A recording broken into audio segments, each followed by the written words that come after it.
This is Typha root, and I grow this. These are nice thick pieces, and so the outer layer is the darker area, which is a sort of spongy layer which you remove. It peels off very easily, and then the inner layer, which is the paler layer that looks spongy, those are fibres that are rich in starch, and I'm going to show you that in a mo. Here what I've done is I've put a lot of the shoots back in here, because what I actually want to do is to get these to proliferate again and produce nice big rhizomes. But you can eat those young shoots as well. You have to peel them, and it's a bit like asparagus. There's more in there, and they'll happily grow roots, straighten themselves up, grow roots and pull themselves down to the bottom a bit and anchor themselves. And there's a pot there. These are young nursery shoots which ultimately will end up in ponds. And here we are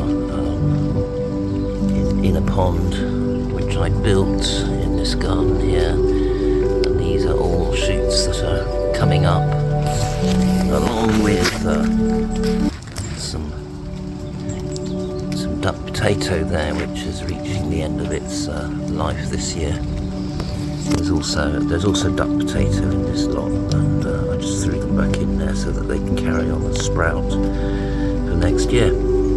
So it is really important to make sure that the Typha that you collect has come from water that is very clean, because these things pick up heavy metals, and what you do is you just pull away that outer skin there from the core, from that starchy core there, and you just do that for the whole thing.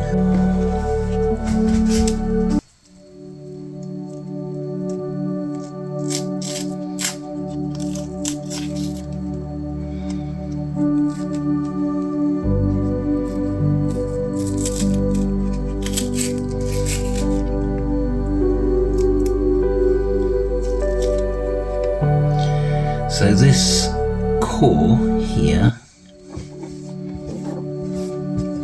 is actually rich in starch.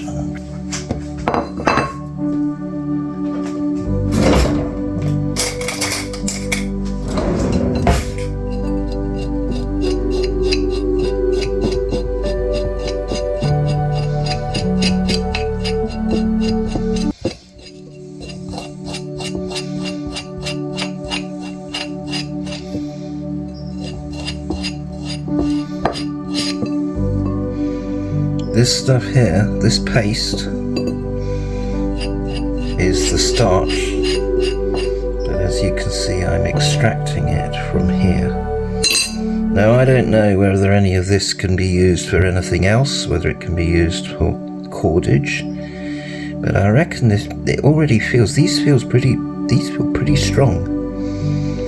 So I imagine that you could probably extract the starch here,